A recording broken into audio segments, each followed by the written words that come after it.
Hello everyone and welcome to Dyson Sphere Program. I'm Raveman and in this video I'm gonna go over all the tips and tricks I learned from my gaming experience, but especially the ones I gathered from the community.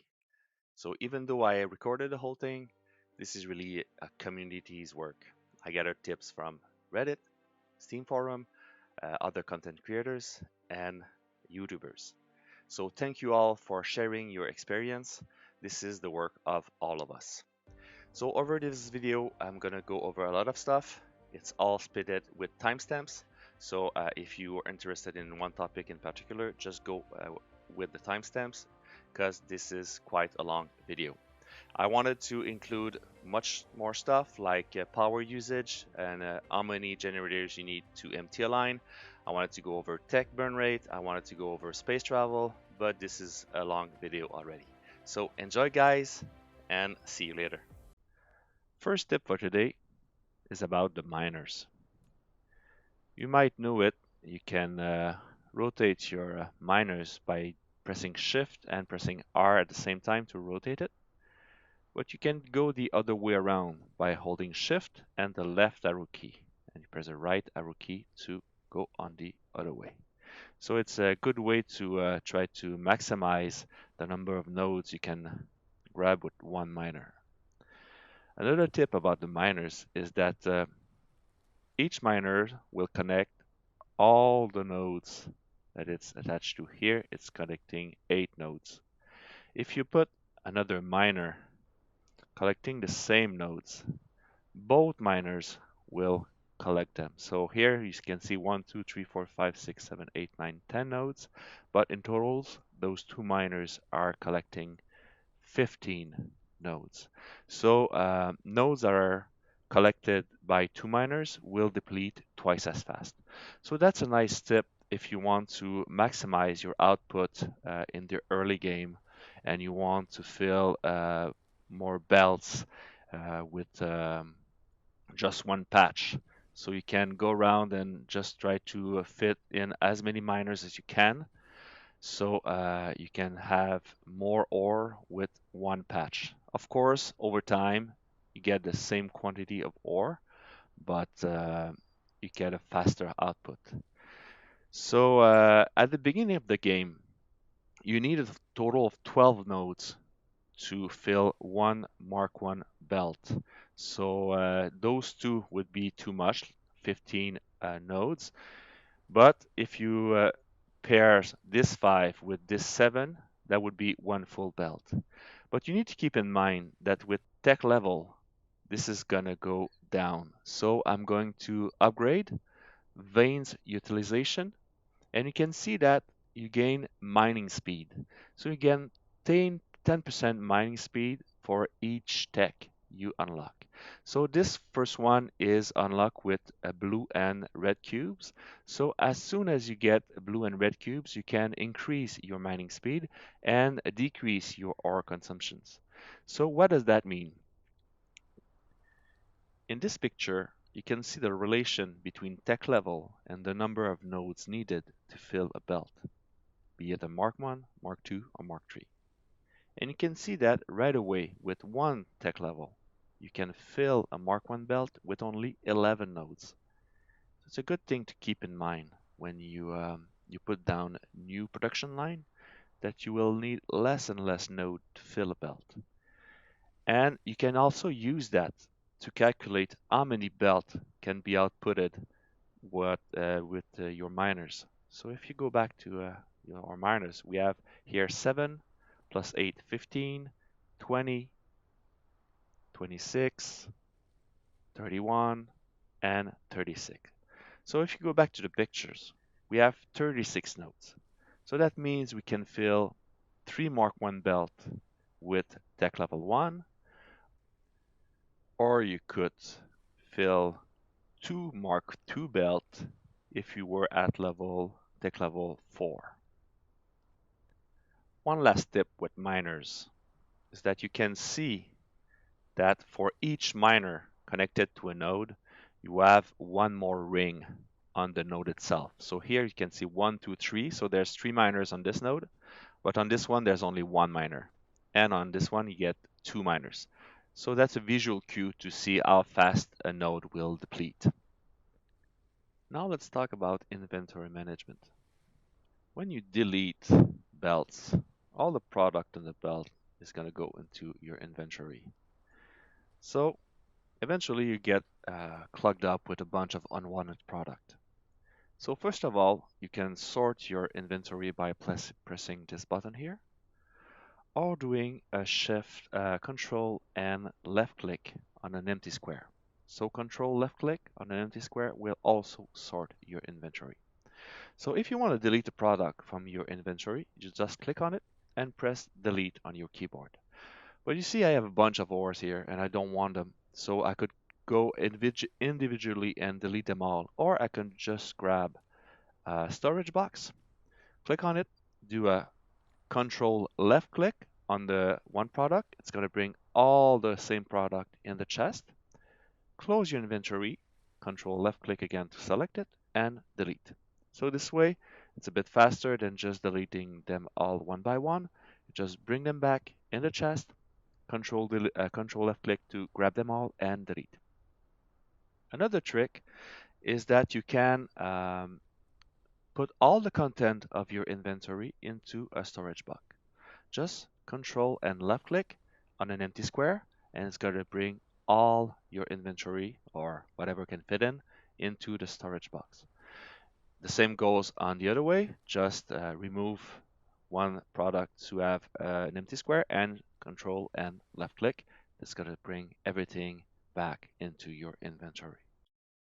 This next step is about manually putting product onto your belt or removing them.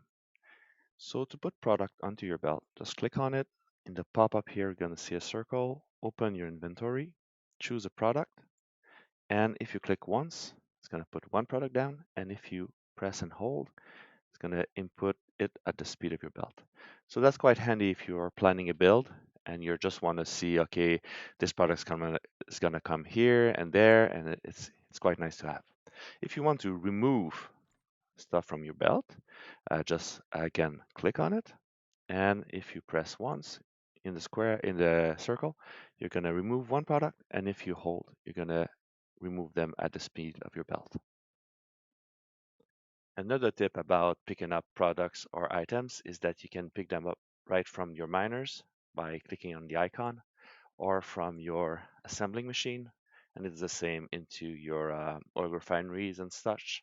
And you can also manually input product in the production by dragging and dropping into the production, so you can get rid of an unwanted item in your inventory. Let's talk about God mode. God mode is a feature you can get by going to the setting, gameplay, and switching on here God mode. Apply. So when you go into the build mode by pressing B or by just selecting one item to build, when you use the WASD key, you're going to move your field of view and not the mech itself. So you can go around and look at stuff. And it's going to move slower when you zoomed in and faster when you zoomed out. So that's a good way to check on your production line to see if you have any defect. And you can build also far away. So let's say I want to build over there, just do it. Okay, so it's quite handy to, if you just want to build and you just don't want to move, you just go into God mode and you can do whatever you feel like. Um, when in God mode, if you want to move, you just shift and right click and your mech's gonna move. So you can move your screen and shift right click, your mech's gonna move and stuff like that. So another neat trick with God mode, and this one I love, it allows you to build a bunch of stuff next to each other really, really quickly. Let's say you want to build a smelter line. So you zoom in, you put down one, and then you put the next one in the direction you want to go to, and you click and click and click and click and click and click and click and click, and then you click and click and click and click. So it's all built now. So that's amazing. You can do whole lines like that really quickly. And you can also just space them if you want. Let's say you want to space them 2 spaces apart, and it just keep the distance. It's really amazing. This trick will save you a bunch of time. This can do as well with power poles. Oh no, no power poles. So I'm back with my power poles now, and I'm gonna use God mode to build my power array. So I'm gonna put down one, gonna put another one further apart, and I'm gonna be able to keep on clicking and clicking and clicking like that. And see, I'm out of building, so shift and right click to bring your mech in range, and just keep on going like so. Okay, so I don't have foundation here, but you can see the pattern. You get a nice spaced apart power poles, so it's a great way to build quickly. So to get out of God mode, you go back to the settings and you go to gameplay and switch back to third person. There's no in-game switch right now, but you can just keep on God mode and use it like so, but it takes a while to get used to it. And there's some limitation as well, because when you're in gun mode and you want to get into, let's say I want to go into the smelter and it doesn't work. I click on it and it doesn't work. But this one, I click on it and it does work. It's because there's a range from your mech that you can go into a smelter. But see, this one here, it's too far out. So I need to come here and move, and then I can click on it. So there's some limitation to gun mode, but when you know how to use it, it's pretty powerful. Another trick while we're in the setting page, let's go back into the setting, gameplay, and you can increase and decrease your the size of the hotbar and your inventory. So let's say if you go to 800 and apply and you open inventory, see how big that is. So to some people, it's going to be a neat feature to be able to read the text more easily. So it's the same when you go to your technologies. It's a bit bigger.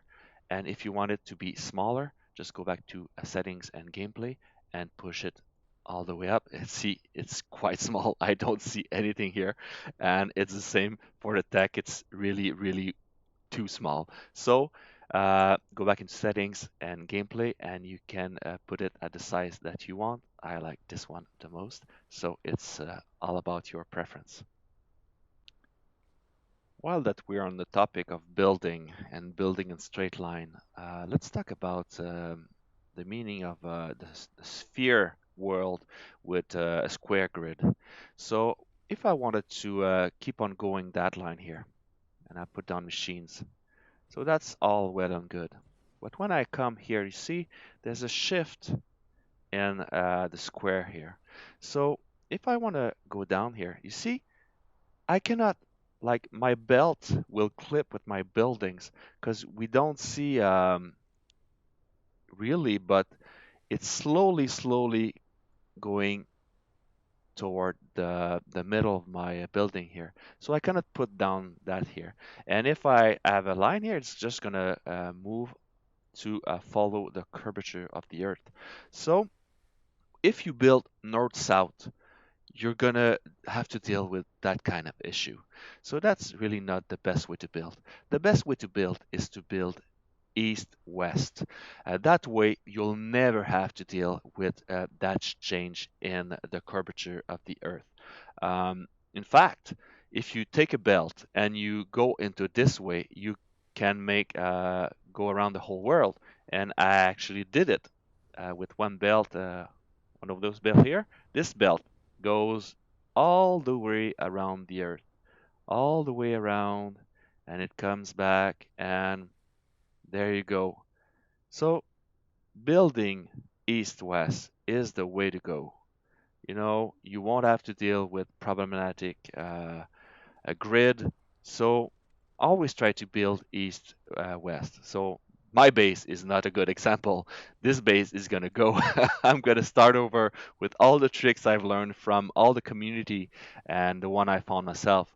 But you know, building east west is the best way to go. Let's talk about foundation placement and how you can have a nice flat land to build on. So if you go to environment modification and foundation, you can increase and decrease the size of the area you want to put foundation on by using the plus and minus sign. If you have a lot of resources, you can just go nuts and plaster your whole world with concrete. But early game, resources are limited. So a neat trick is to just grab the smallest size and put down one every fourth space, like so. One, two, three, four. One, two, three, four, and like so. See, sometimes when you put one, because of the land that's getting up gets in the way, you put another one. That doesn't matter. You can go like a grid like so, go four high and just go on the side a bit. One, two, three, four, one, two, three, four, and like so. You can have a nice piece of flat land to build on. So that's quite neat. It's really not that expensive to do. So you can like cover the ocean with that early on. One thing to note though, every time you put a foundation, see here, it costed me 192 soil pile. So every time you fill in something, it's going to cost you soil. Every time you flatten something, it's going to give you soil.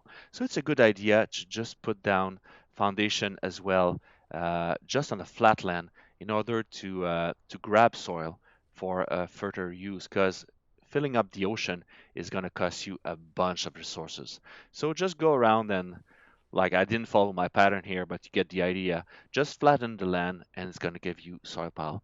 And if you run out of soil, because like this ocean is gonna cost a lot of resources, you can also do that on other planets.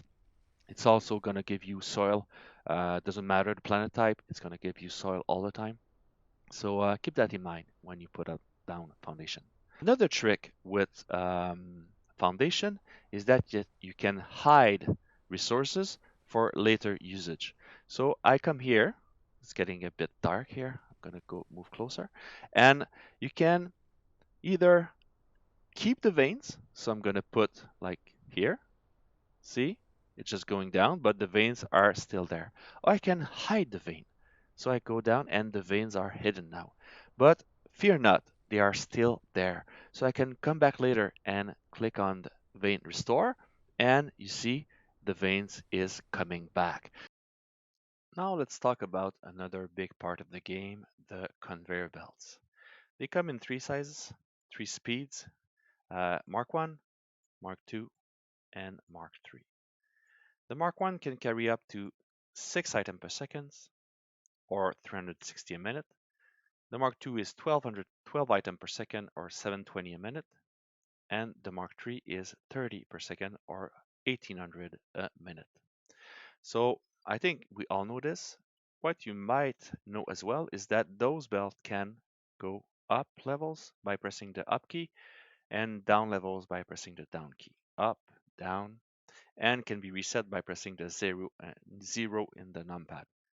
What you might not know is that the speed at which it goes up can be increased. So let's say I just place it like that. I started here and I wanted to go up. A trick that you could use to go up higher is just bring up a line here, and I will go up two as well, and just go three space away, one, two, and three, and put the existing line. And I will connect both, and strangely enough, the game will allow me to go up faster. You see, there's a big difference in there.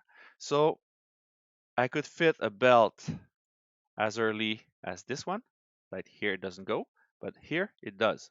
Okay, but on the other one, if I move my butt, it goes here, but it would not go under here. So this way you can go up higher, faster.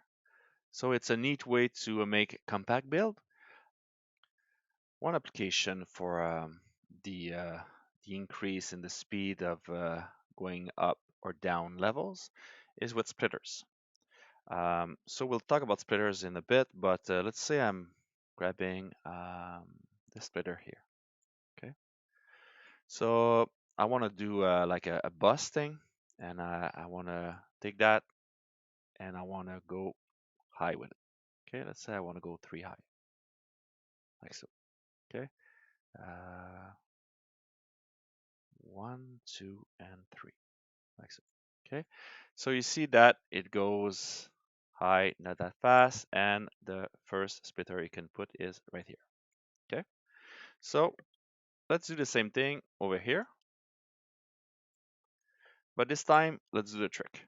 So we go 3 level high,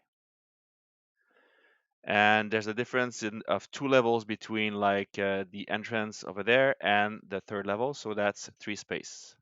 1, 2, and 3 here, like so. And we can just connect right now, like that. So that allows you to put a splitter closer, much closer to the other one. So that would make for a more compact bust.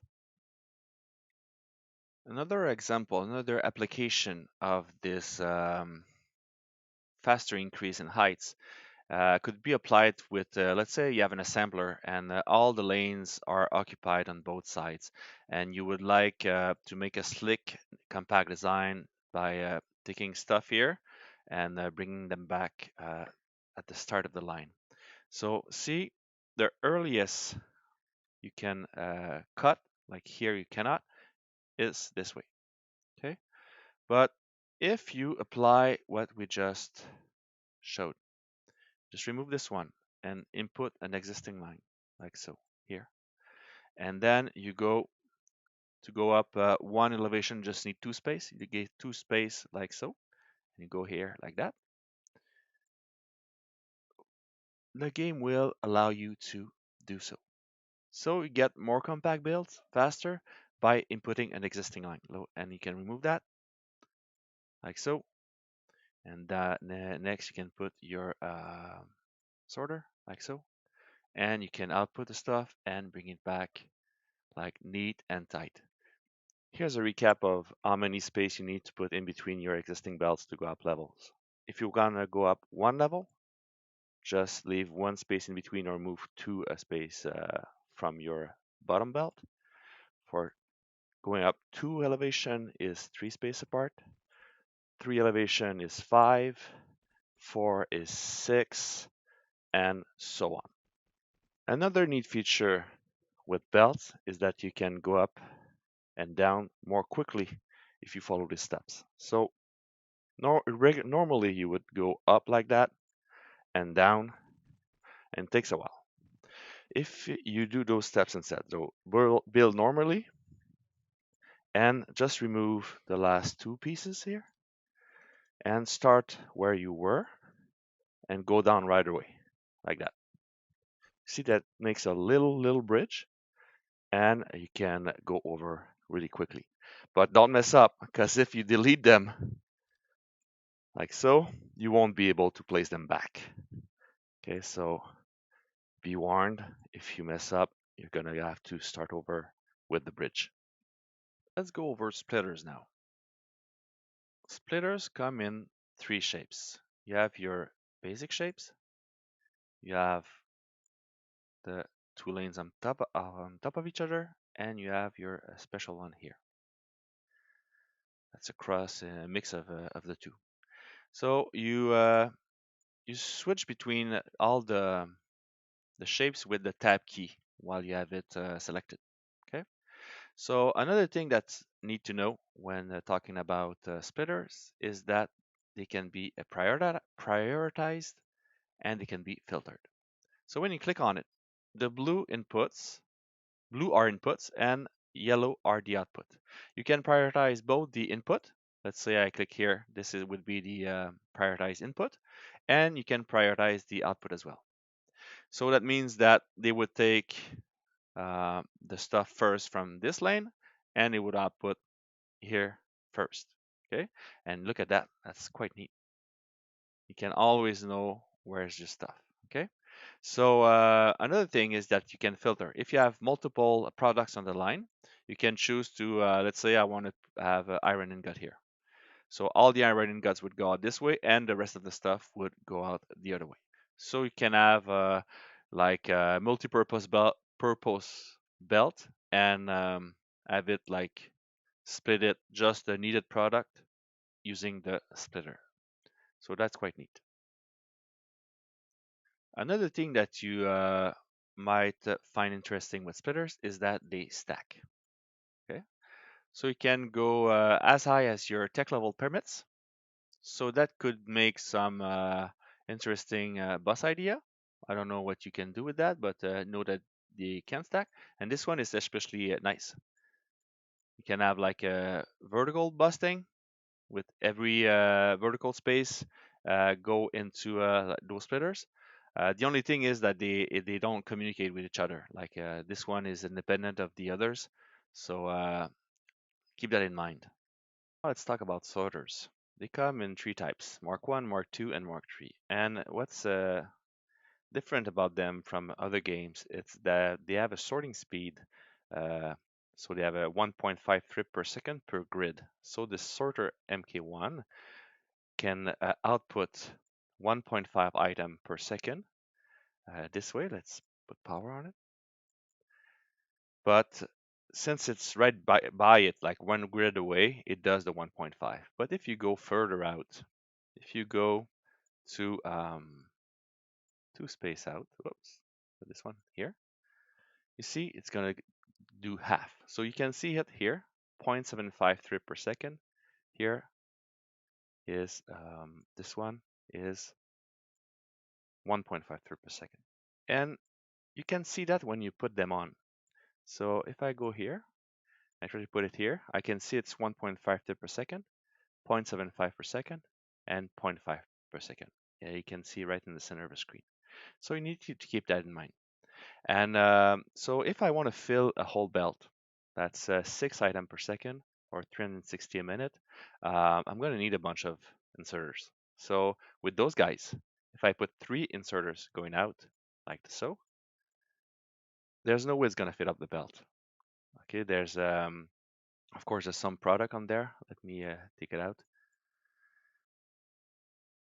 But there's no way this is going to fill out the belt, okay, because it's outputting 4.5 per second and the belt is requiring 6 per second. So it's not gonna fill up the belt. Okay. It seems like so because it was looping, but you're gonna see here it's not gonna fill the belt. Okay. So you would need actually 4 of those to fill the belt. So you would need like an intake here, like so, and you would need another inserter there. So that would fill the belt. So we need 4 of those. So it's the same with the Mark II. Mark II goes at 3 trips per second, so then you would actually need 2 to fill a belt, and this one 6 trips per second can fill a belt by itself. Okay, but if you do a buffer like this one here, okay, let's remove this guy, and let's say I want to put in a buffer, and I'm gonna take the fastest one. So this one is gonna empty the belt because it takes 6 per second. But if I output it, watch that. Okay, it's not gonna fill the belt. Why?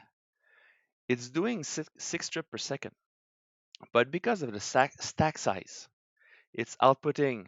Mine are outputting 6 item per trip. So in between the trips, you see there's a gap there. So even though it says 6 per second, because of the stack size, it's actually not as good as it was before with no stack size, because you see the gap there. So when you do buffers, really, really make sure that you put more sorters out than you do in. So with 2 sorters, it's going to fill the belt. Okay, so keep that in mind as well. Another neat features with the sorter. Let me put this here at an oil refinery. Actually, I'll put 2 of those. Let me do this better. Oh, by the way, when you want to move stuff around, okay, I want to move this. I'm not satisfied with placement. Let's just copy it. Look, Shift and left click, press X to move it, and right click to come back. And you see my selection is still valid. So it's easier. Just copy, X, delete, and right click to bring back and put it down. Okay, so that's a quick and easy way to move stuff around. So let's say I'm putting some belts here, and I'm going to input a recipe. I'm going to do this plasma refining. There you go. And I'm going to copy it like so. So with on my keyboard, it's lesser than to copy and greater than to paste. So I'm going to take my sorter, and you see in the center of the screen, just beside the output of 1.53 per second, I can press tab to filter my sorter.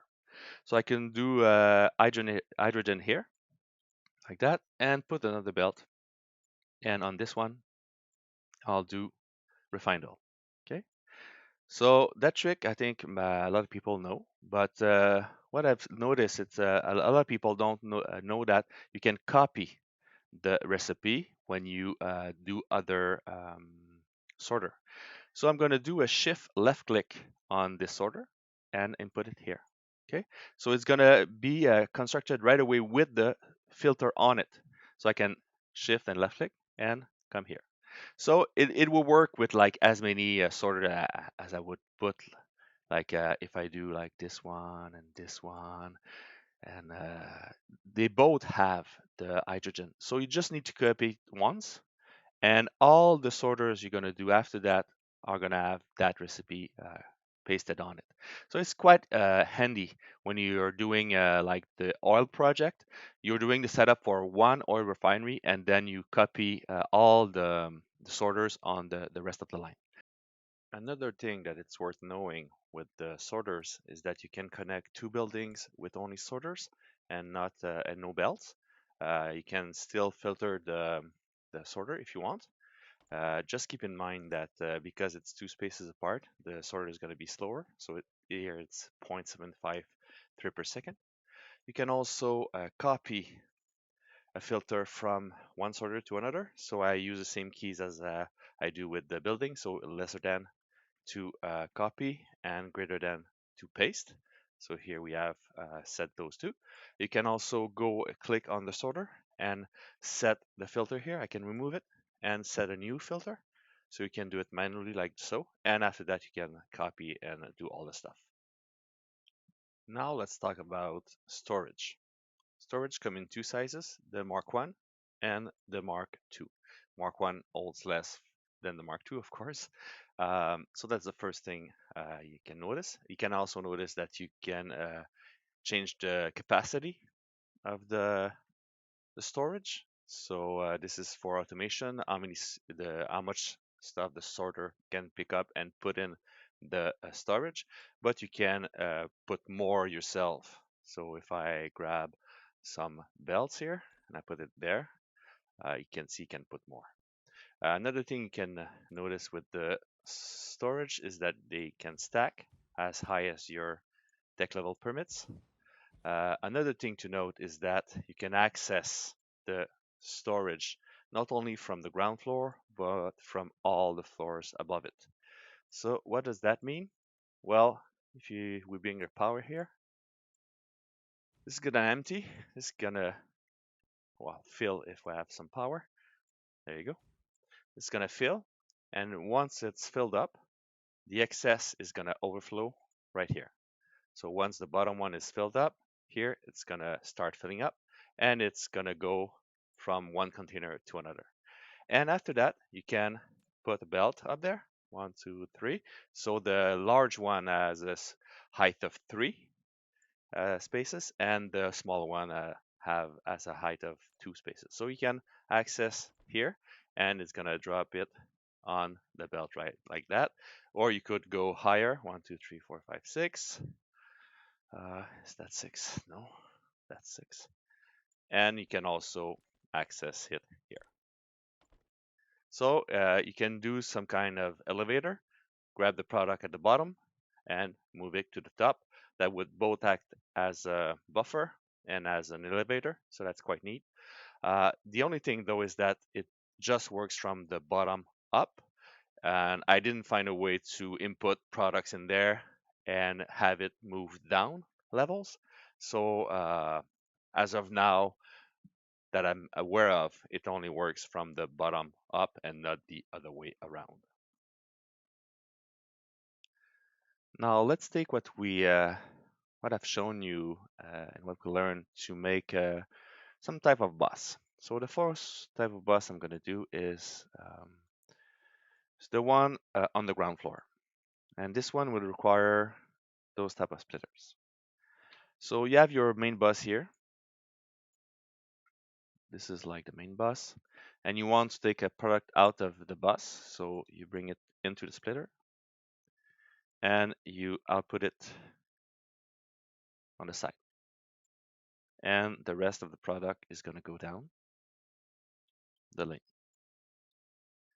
So it will be quite easy. You can output it on the other side as well.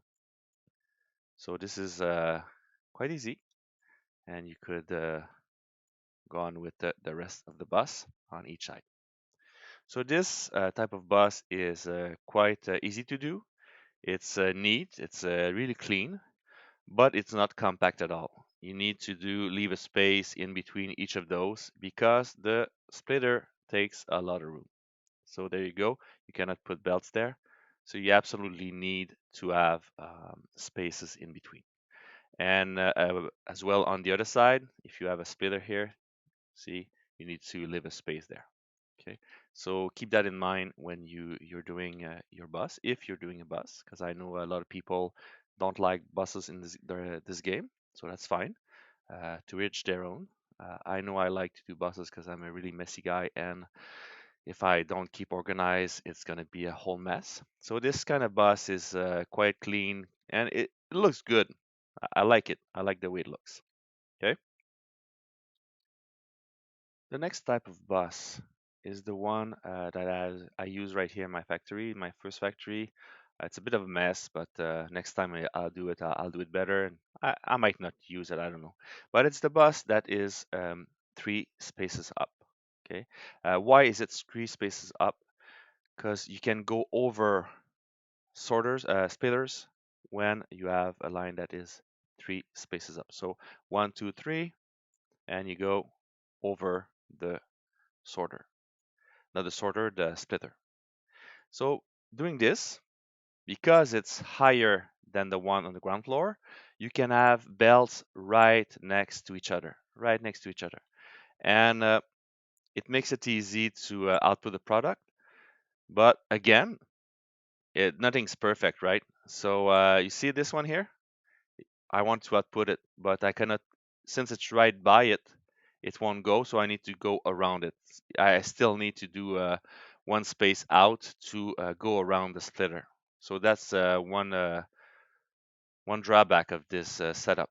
Okay, but on the other hand, see here, you don't see much because there's so many belts. I have a stone patch here, stone veins, and I can still harvest it, even though my bus goes over it. And it's the same for power. You see, my pole is there, but I have another pole here, and I just go over it. It doesn't look good, I'll give you that, but it does the job. It goes over it. So you can either do that, or you can just go leave some spot open, like one row open for, I don't know, it's maybe 20 lanes or 15 lanes, I don't know. So you can do that. And you could also stack lanes on top of each other. On my next playthrough, what I'm gonna do, like for each lane, like this, I have 2 copper here, and I have 2 iron hit there. I won't do that for my next playthrough. On my next playthrough, I'm gonna do them on top of each other. And once I take some product out and it dries out, I'm gonna bring down the one on top and replace the one at the bottom. So this way, I'm gonna have a real compact bus, like maybe a max of 20 lanes wide, but many belt up. So I'm gonna try to do that. I don't know if it's gonna look good, but I'm gonna try it for sure. The last type of bus I want to go over with you guys is the vertical bus. So this one, all the lanes are stacked on top of each other. This one is really compact, takes not much space at all. Um, the way you take the products out, the simplest way here is doing the stack of splitters. What you do is you bring it out, get in the splitter. One is going back on the lane, and the other one goes out. Okay, so the higher you're gonna go, the more space it's gonna take, but you can do just come back once more space right here, and then go back down this way. And if you want to go back down faster, you can always do the trick that you pre-make the entrance and the end, and it's gonna go down faster. So this way, it's really compact. You could also make like the storage stack, but this one is more limited because you're gonna have outputs on second, fourth, and sixth floor, or the third, sixth, ninth, and so on, or the bottom floor for sure. So this one is more limited. So I would suggest just to make it if you need to make a storage as well. You do the elevator thing, and at the bottom you do the output at the bottom. Just remember to put enough sorters to empty the belt or to grab as much product as you want. So yeah, just be careful with that. So this one is quite compact, but if you have a lot of lanes in your factory, that can go quite high. But the game allows to the conveyors to go really, really, really, really, really, really, really, really, really high. Okay, that's the sky's not the limit, but almost. So I don't know if you want to try that, but I know I won't. I know it's too much work for me, but know that it's there and it exists and that you can do it. Last tip for this video is about power poles. They come in three shapes: the Tesla tower, the wireless power tower, and the satellite substation. The basic one, Tesla Tower, is just like your basic one. It's just a link in between your different power poles.